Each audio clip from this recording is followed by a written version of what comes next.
Now, we'll take a look at the wide gender divide in filmmaking and how few women there are, and how these women aren't able to get their points of view to mainstream audiences.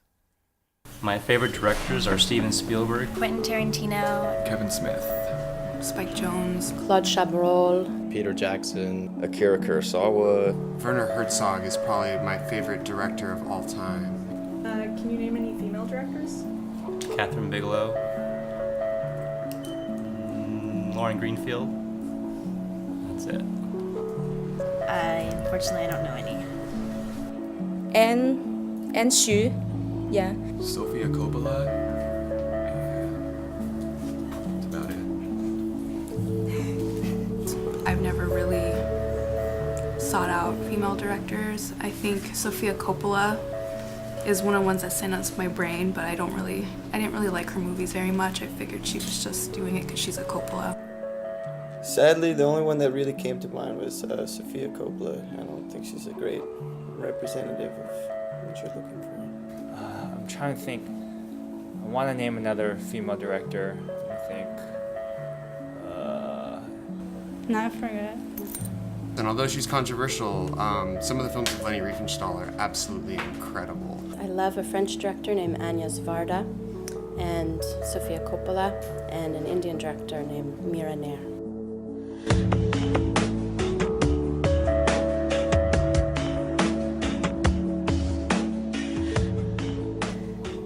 The filmmaking standards have all started with the studio system, which is entirely run by men. So that's the standard we were given and that we're trying to change.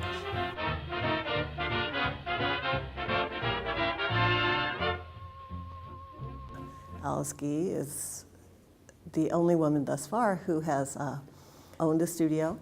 Asner, Lupino, they were directors who were able to work inside Hollywood. Lupino started off as a writer.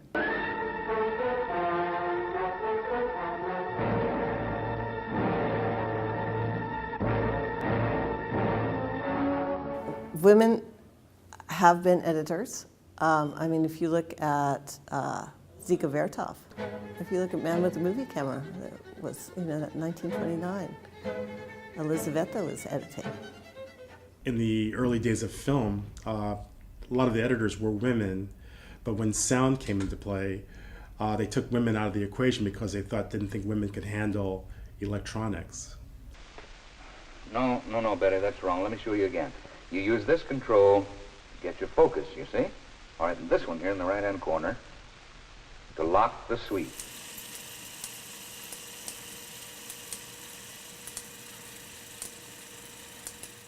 It's a boys' club. It's the producers, the directors, the writers, the actors, mostly men, especially the crew members. Even if you go to even the lower levels like craft services or accounting or finance, it's all big firms that are run and maintained by men. When I'm being assertive on set, it's definitely viewed a little bit differently in most situations. I've noticed everyone will listen more easily to a man as opposed to myself. I have to raise my voice a little bit more. I have to go and call for people's attention a little bit more. The respect isn't the same, and I don't understand why that is if I'm just as qualified as the man standing next to me. And it takes a lot of confidence to be able to step up and be like, no, I can do this better. Like, this isn't something only men can do. Like, I am capable of being an extremely effective producer.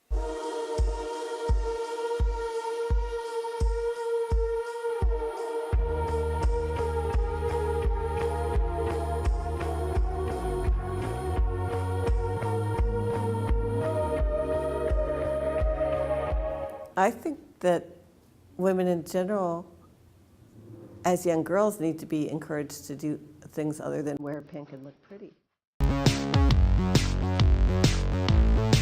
Come with me, come with me, come with me.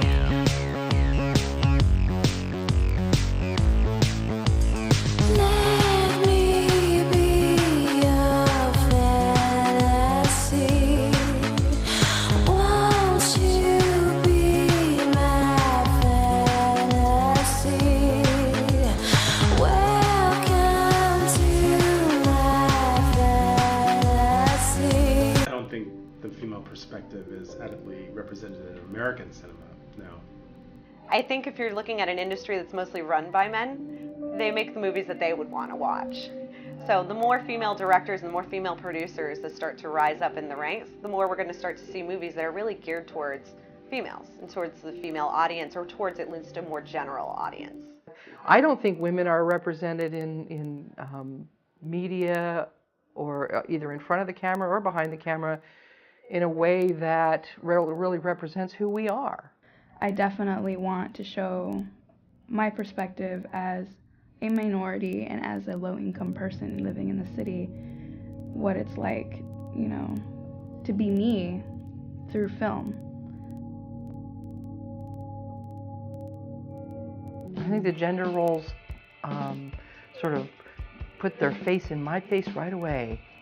Oftentimes, women are perceived as more emotional, so they're, you know, maybe the crew is just waiting for them to crack and cry on set, and then that'll just affirm the fact women are emotional. You know, she can't keep it together. This is such a high-stress environment. She has no place in here. Well, when I was interning for this TV station, one of the editors, I went on a live shot with one of the camera ops, and he was like, oh, I'll carry the tripod. And it was a 15-pound tripod, and he was also going to carry his camera and, you know, all the equipment. And I was like, no, of course I'll carry the tripod.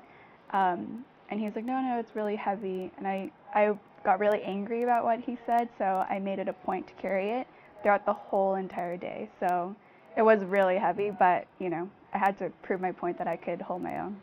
I think probably one of my biggest challenges working in the film industry was when I was a lot younger, and I did know quite a bit, and convincing people that I did know what I was doing when I was in my 20s and 30s was hard, because they don't look at you as somebody that could possibly know what they were doing.